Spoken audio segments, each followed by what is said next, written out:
साथियों, इस बार का गणतंत्र दिवस बहुत विशेष है।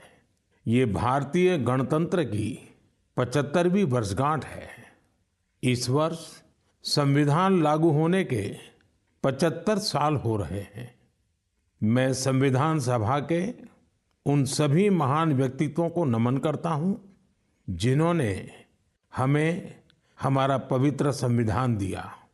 संविधान सभा के दौरान अनेक विषयों पर लंबी लंबी चर्चाएं हुई।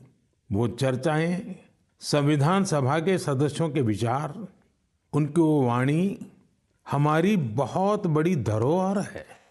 आज मन की बात में मेरा प्रयास है कि आपको कुछ महान नेताओं की ओरिजिनल आवाज सुनाऊं।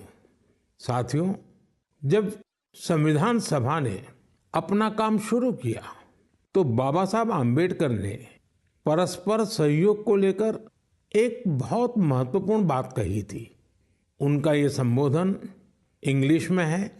मैं उसका एक अंश आपको सुनाता हूं। So far as the ultimate goal is concerned, I think none of us need have any apprehensions. None of us need have any doubt. But my fear, which I must express clearly, is this. Our difficulty, as I said, is not about the ultimate future.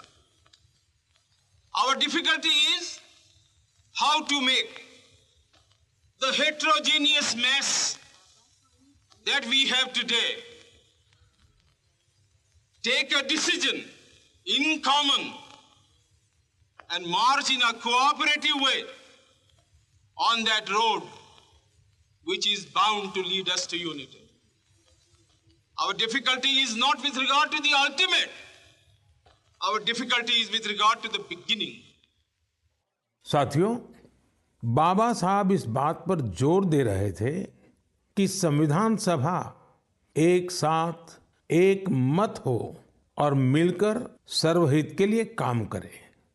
मैं आपको संविधान सभा की एक और audio clip सुनाता हूं। ये ऑडियो डॉक्टर राजेंद्र प्रसाद जी का है, जो हमारी संविधान सभा के प्रमुख थे। आइए डॉक्टर राजेंद्र प्रसाद जी को सुनते हैं।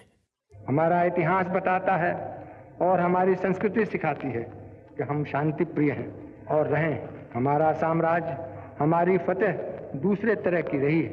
हमने दूसरों को जंजीरों से, चाहे वो लोहे की हो या सोने की, कभी नहीं बांधने की कोशिश की। हमने दूसरों को अपने साथ लोहे के जंजीर से भी ज्यादा मजबूत मगर सुंदर और सुखद रेशम के धागे से बांध रखा है, और वो बंधन धर्म का है, संस्कृति का है, ज्ञान का है। हम अब भी उसी रास्ते पर चलते रहेंगे और हमारी एक ही इच्छा और अभिलाषा है। वो अभिलाषा ये है कि हम संसार में सुख और शांति कायम करने में मदद पहुंचा सकें और संसार के हाथों में सत्य और अहिंसा वो अचूक हथियार दे सकें जिसने हमें आज आज़ादी तक पहुंचाया है। हमारी जिंदगी और संस्कृति में कुछ ऐसा है जिसने हमें समय के थपेड़ों के बावजूद जिंदा रहने की शक्ति दी है। अगर हम अपने आदर्शों को सामने रखे रहेंगे तो हम संसार की बड़ी सेवा कर पाएंगे। साथियों, डॉक्टर राजेंद्र प्रसाद जी ने मानवीय मूल्यों के प्रति देश की प्रतिबद्धता की बात कही थी। अब मैं आपको डॉक्टर श्यामा प्रसाद मुखर्जी की आवाज सुनाता हूं। उन्होंने अवसरों की समानता का विषय उठाया।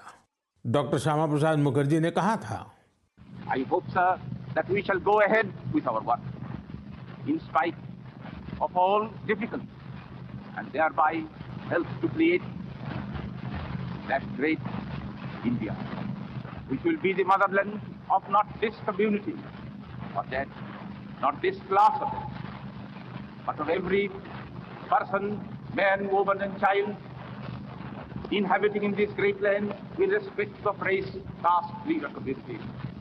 Everyone to have an equal opportunity so that he or she can develop himself and herself according to the best talent and serve the great common motherland of theirs. साथियों, मुझे उम्मीद है आपको भी संविधान सभा की डिबेट से ये ओरिजिनल ऑडियो सुनकर अच्छा लगा होगा। हम देशवासी को इन विचारों से प्रेरणा लेकर ऐसे भारत के निर्माण के लिए काम करना है जिस पर हमारे संविधान निर्माताओं को भी गर्व हो।